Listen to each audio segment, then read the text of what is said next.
Okay, we're gonna work under the assumption that you have at least a vague familiarity with parametric functions. The parametric function often deals with time, where time determines an x value and time determines a y value. And we're supposed to, in the following curves, we'll do about 3-4 of these, we're supposed to find a parametrization of a given curve. It's given, and we're supposed to graph the curve, find initial and terminal points, if any, and indicate the direction of the curve traced. And we'll come back and talk about B. So as we can see here in example 1, x is a function of time, probably time. Y is a function of t as well. And they tell us that t starts at 0 and goes to pi. So you can use unit circle for this if you like. On a unit circle, I'm going to have the point 1, 0, 0, 1, negative 1, 0, and 0, negative 1.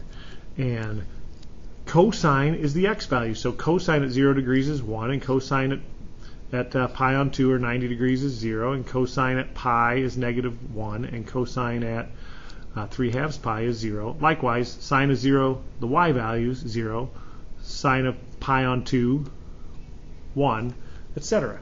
And that's fine. You can do that.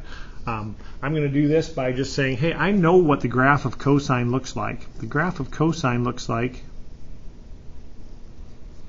this from 0 to 2 pi, where here's pi and there's our 1/2 and 3/2 pi. And I know that the graph of sine looks similar, but it's shifted. And those run between negative 1 and 1 for their range. Okay. So what I'm going to do is I'm just going to pick some convenient values for time and figure out what x and y are from that. And clearly my first best choice is to choose 0. So when I put 0 in for t, x becomes cosine of just pi, and cosine of pi, there it is down at negative 1. Sine of pi minus t, pi minus 0 is pi. Sine of pi, there it is down at 0. Then I'm going to choose pi on 2 because it's a really convenient value. When I put pi on 2 in for t, I get cosine of pi minus half pi. Cosine of pi on 2 is 0. Sine of, likewise, pi on 2 is 1. Then I'm going to go to pi. And then I'm going to chart and see if I get an idea what the curve looks like. When I put in pi, I get pi minus pi is 0. Cosine of 0 is up here at 1. When I put in pi minus pi is 0. Sine of 0 is 0. And I'm going to graph those, and I notice that my x values go right and left, my y values only go up.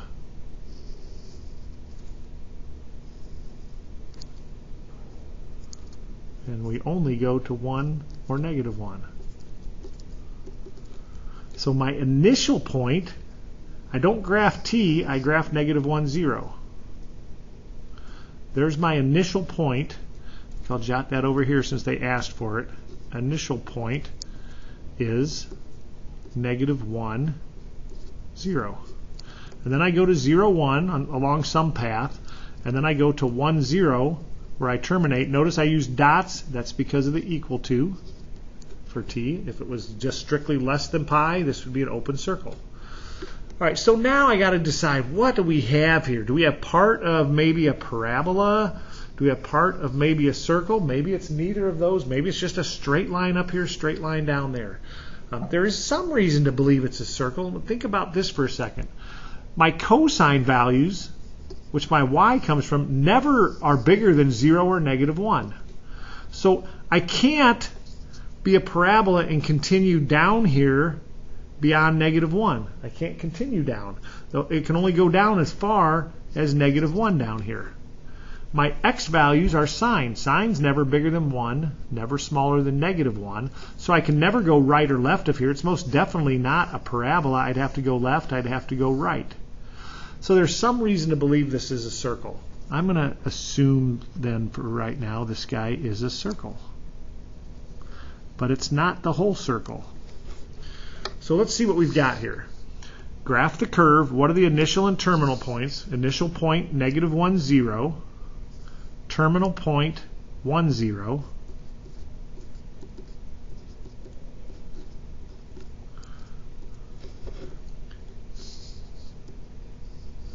Indicate the direction. So our direction, this thing is traveling this way. I'm going to put an arrow on here as well. So we got some direction there. And then part B, find a Cartesian equation, just a regular old equation like we're used to dealing with. Now we will further discuss why this thing is in fact a circle. But assuming it's a circle, what would the equation of this whole circle be? Well, the center's at 0, 0. That's nice. X squared plus y squared. The radius is 1. But it's not the entire circle. We're just dealing with half of the circle. So we would include with this, we're only dealing with the part of the circle where y is at least 0. And that, I believe, is an acceptable answer. However, I think there's a better answer for this. If I'm only dealing the top, take a look. If I was to solve this for y, which we're experts at solving for y, sometimes we solve for y when we shouldn't solve for y. But if I solve for y, down the road I'm going to have to take the square root of. But not just the square root to solve for y. When we take both sides, square root of both sides, we use plus or minus square root, which means my y's would be positive or negative, but I don't want my negative y's. So let's solve for y. Y equals, it was 1. I need to subtract x squared, and normally here to get rid of the squared I'd take plus or minus square root, but I only want the y's that are positive. This is the same as that without having to talk about the clumsy y is bigger than or equal to 0. I really prefer this. I'll take this for right now. Okay, this would be a really good time to pause the video and try this problem on your own. If you paused your video and tried it, welcome back. Let's see how you did. So graph of sine again. I'm going to give myself my little cheat sheet. I have that part memorized. Graph of cosine.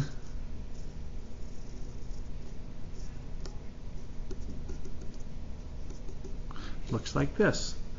I'm going to choose values of t, figure out x, figure out y, and let's see how we do here.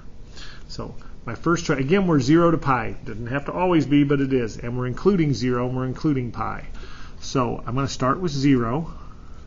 Sine of 0, my x value, sine of 0 is up at 0. Times 4, still 0. Cosine of 0, though, is 1 times 2, 2. Pi on 2, sine of pi on 2 right here is up at 1 times 4, 4. Cosine pi on 2 is down here at 0 times 2, 0. And let's go to pi. Our terminal point occurs when t is pi. Put in pi, sine of pi is 0 times 4, 0. Cosine of pi is -1 times 2, -2. So my initial point is 0, 2. We start it there. My terminal point, I terminate when time gets to pi, is 0, -2. Let's take a look at a graph. I notice my x's go to the right, my y's go up and down.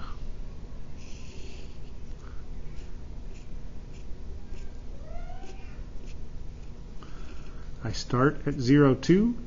I move to 4, 0 along some path. I move again to 0, -2. And those starting, terminal, and initial and terminal, those are dots because we can be equal to again. So once again, we're just, is this a parabola? Is it an ellipse? Is it some other kind of curve? Is it just straight line diamond? Well, I think there's some reason to believe it's an ellipse. Think about this. The value of sine can never exceed 1. So 4 times 1, I can never go to the right of 4. The smallest sine ever is negative 1. So the furthest left I can go is 4. I can't go beyond over here if I drew the whole curve. My value of cosine cannot exceed 1. 1 times 2, I can't get higher than 2. This is as high as it can go. I can't get lower than negative 1 times 2. So there's reason to believe this is an ellipse, but it's only this portion of the ellipse. Our direction is from our initial point to our terminal point. So let's assume this is an ellipse. There'll be more discussion about why this is in fact an ellipse as we move forward. It's an ellipse with center 0, 0, but it's not all of the ellipse. So the knee-jerk algebra robot in us is going to say, well, let's solve for y. It worked above. But when I get my equation and solve for y, let's get the equation first and come back to that.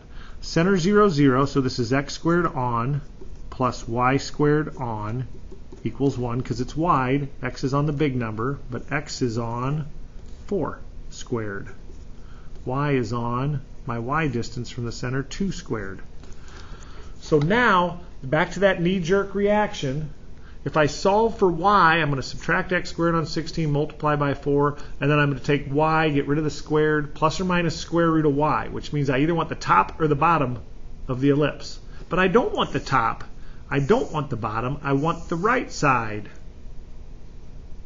Therefore, we're going to solve for x. So x equals, we started with 1. We have to subtract y squared on 4. We have to multiply away 16. And then to get rid of the squared, we take the plus or minus square root of. But we only want the right side. I want where x's are the positives. I want the plus. If we had the left side, I'd take x as just the minus square root of. So this could be x equals 4 times square root 1 minus y squared on 4. And maybe we would clean up that, get common denominators and get rid of the radical in the denominator. Okay, so we could either have this for a solution, or we can have this for a solution if we say, hey, we only want positive or 0 x's. X has to be greater than or equal to 0. Okay. Good there? Alrighty, let's take a look at one more of these. This one actually a little bit easier, but one thing we're going to notice on this pretty quickly, t goes from negative infinity to infinity. So there is no initial point. There is no terminal point. This thing goes on forever, whatever it looks like. So let's pick a value of t, see what we get for x, see what we get for y. I'm going to pick, I certainly am not going to put in negative infinity. I'm going to just pick values around 0. I'm going to start at negative 2. When I put in negative 2, x is 3 times negative 2, negative 6. Y is negative 2 squared, positive 4 times 9, 36. Well, that's already pretty big. I think I'm going to approach 0. Negative 1. 3 times negative 1. Negative 1 squared 1 times 9, 9. Let's put in 0. 3 times 0. 9 times 0 squared, 0. Let's put in 1. I get 3. 1 squared 1 times 9. And let's go to 2. 2 times 3, 6. 2 squared 4 times 9, 36. So I think I'm going to just focus my graph on these points. We may come back and talk about these other ones. So my y's go up to 9. My x's go over to 3 in both directions.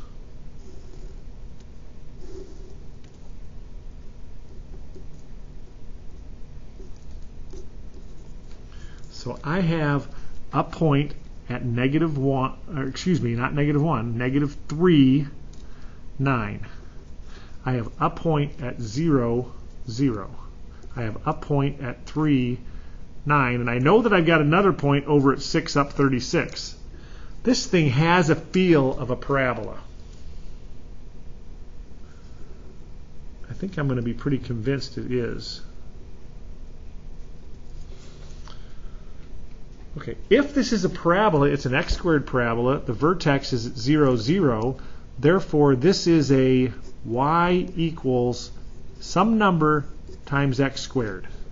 Now you got some options, and I'm going to show you just the mechanical kind of algebra robot-y option. Then I'm going to show you an option that I kind of prefer. This point right here is 3, 9. That's a solution point. I need to know what a is. If I put 3 in for x and 9 in for y,